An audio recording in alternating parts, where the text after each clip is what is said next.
اعوذ باللہ من الشیطان الرجیم، بسم اللہ الرحمن الرحیم۔ آج کے لیکچر میں ہم حدیث نمبر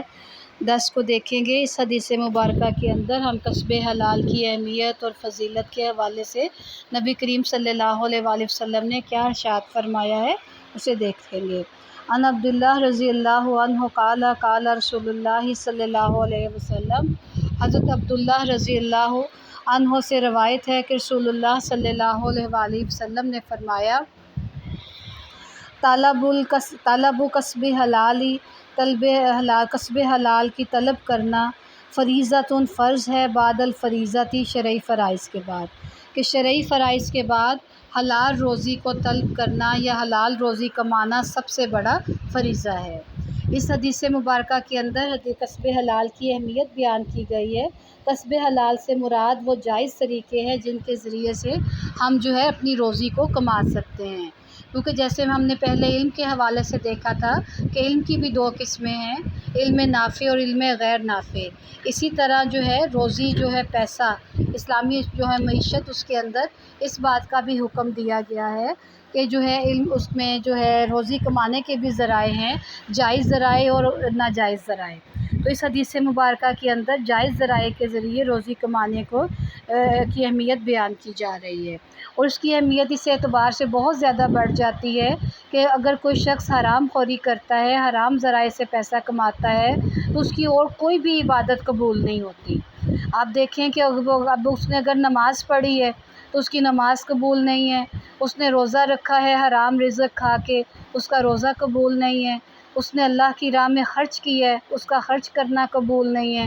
یعنی کہ کوئی بھی عمل جو اس نے کیا ہے نیکی کی نیت سے، کیونکہ اب اس کا پیسہ حلال نہیں ہے، تو اس کا کوئی بھی عمل، نماز، روزہ، حج، زکوٰۃ، کوئی بھی عمل، کوئی صدقہ، کوئی خیرات، کوئی بھی عمل اس کا قبول نہیں ہو سکتا۔ تو اس سے ہمیں اس چیز کی اہمیت کا پتہ چلتا ہے۔ بہت سے لوگ یہ سمجھتے ہیں کہ اگر ہم حرام مال میں سے زیادہ خرچ کریں گے تو ہمیں زیادہ ثواب ہوگا، تو ایسا نہیں ہے۔ اللہ کے رسول صلی اللہ علیہ وآلہ وسلم نے ایک اور حدیث میں فرمایا کہ اگر کوئی شخص اپنی حلال کمائی میں سے ایک کھجور بھی اللہ کی راہ میں خرچ کرتا ہے یا اللہ کی راہ میں صدقہ و خیرات کرتا ہے، تو اللہ تعالیٰ اس ایک کھجور کو بھی اس طرح پالتے ہیں جیسے ہم جانور کو پالتے ہیں، یہاں تک کہ اس میں آتا ہے ایک حدیث میں کہ وہ بڑھتا بڑھتا احد کے پہاڑ کے برابر ہو جائے گا اس کا صدقہ۔ تو اللہ تعالیٰ اس ایک کھجور کے بدلے میں اسے احد کے پہاڑ کے برابر اجر دیں گے۔ تو اس لیے اگر ہم اپنی حلال کمائی میں سے تھوڑا بھی خرچ کرتے ہیں تو اس کا اجر و ثواب کم نہیں ہوگا۔ اس کے مقابلے میں اگر ایک شخص اپنی حرام کمائی میں سے لاکھوں خرچ کرتا ہے تو اس کے لیے کوئی اجر و ثواب نہیں ہے۔ اسی طرح اگر ایک شخص قربانی کرتا ہے اللہ کی راہ میں، وہ اپنی حلال ذریعے میں سے بالکل ایک چھوٹا سا جانور اللہ کی راہ میں قربان کر دیتا ہے، تو اس کا اجر و ثواب زیادہ ہے اس شخص کی نسبت کہ جس نے 2 لاکھ کا بیل خریدا ہے یا 10 لاکھ کا بیل خریدا ہے، صرف اس لیے کہ لوگوں کے اندر اس کی مشہور ہو جائے کہ دیکھیں جی انہوں نے بہت بڑی قربانی کی ہے۔ کیونکہ اللہ تک ہماری نیت پہنچتی ہے، نہ گوشت پہنچتا ہے نہ خون پہنچتا ہے۔ تو جب ہم اپنے رزق حلال میں سے ایک کھجور بھی صدقہ کرتے ہیں تو اس کا اجر و ثواب ان کروڑوں روپے خرچ کرنے سے زیادہ ہے جو ہم حرام مال میں سے خرچ کرتے ہیں۔ تو اس لیے آپ دیکھیں کہ اس میں جو شخص حرام کماتا ہے اس کی کوئی بھی نہ عبادت قبول ہوتی ہے نہ اس کی کوئی نیکی قبول ہوتی ہے۔ اس طرح دیکھیں آپ کی اس تشریح کے اندر یہ بھی لکھا ہوا ہے کہ حرام ہور وہ جنت میں داخل نہیں ہو سکے گا،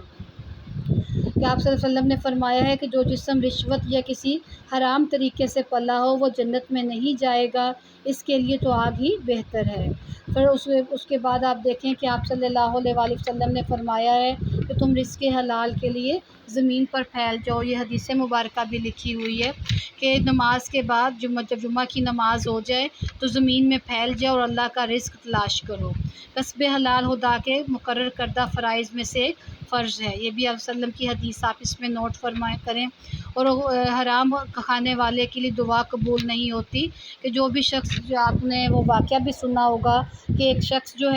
وہ بہت دور دراز کا سفر کر کے آتا ہے، خانہ کعبہ جو بہترین مقام ہے دعا کی قبولیت کا، وہاں پہنچ جاتا ہے، پھر وہ خانہ کعبہ کا جو غلاف ہے اس کے ساتھ لپٹ جاتا ہے، اور پھر وہ اونچی آواز میں کہتا ہے کہ یا ربی یا ربی یا ربی، کہ اللہ کے رسول نے فرمایا کہ اس کی دعا کیسے قبول ہو کہ جب کہ اس نے جو کھایا، جس خوراک سے اس کا جسم پلا ہے وہ حرام ہے، جو لباس اس نے پہنا ہے وہ حرام ہے، تو اللہ تعالیٰ اس کی دعا کیسے قبول کرے؟ تو آپ جانتے ہیں کہ ہمارے جتنے بھی جو ہے اہل بیت ہیں، ہمارے جو ہے صحابہ کرام ہیں، ہمارے جو ان کے بعد میں آنے والے محدثین ہیں، جو مفسرین کرام ہیں، ائمہ دین ہیں، ان سب نے حلال روزی کمانا اور جو ہے حلال روزی میں سے خرچ کرنے کو اپنا شعار بنایا۔ تو اس حدیث مبارکہ کو پڑھنے کے بعد انشاءاللہ ہم کوشش کریں گے کہ ہم جو رزق کمانے کے جو ناجائز ذرائع ہیں ان سے بچیں گے، اور اپنے گھروں کے اندر پاک صاف اور مطہر روزی لائیں گے، کیونکہ آپ جانتے ہیں کہ اللہ تعالیٰ نے نہ صرف مسلمانوں کو حلال کھانے کی ترغیب دی ہے بلکہ ساتھ طیب کی بھی ترغیب دی ہے، کیونکہ بعض اوقات یہ ہوتا ہے کہ ایک چیز جو ہے تو حلال لیکن وہ طیب نہیں ہے، کیونکہ جس طریقے سے ہم نے اسے حاصل کیا ہے وہ ذریعہ ہمارے لیے طیب نہیں رہا۔ تو میں امید کرتی ہوں کہ ہم لوگ رزق حلال کی اہمیت کو سمجھیں گے، اور اپنے جو گھر کے افراد ہیں انہیں بھی اس کی تنبیہ کریں گے کہ وہ حرام جو ہے اس سے بچیں، اور اپنی خواہشات کو ہم تمام اہل خانہ محدود کریں گے، تاکہ ہم اپنے بھائیوں کو اور اپنے والدین کو یا اپنے بڑوں کو حرام کی طرف راغب کرنے والوں میں نہ ہوں، کیونکہ جو شخص کسی شخص کو حرام کی طرف بھی راغب کرے گا وہ بھی اس گناہ کے اندر برابر کا شریک ہوگا۔ وما علینا الا البلاغ المبین۔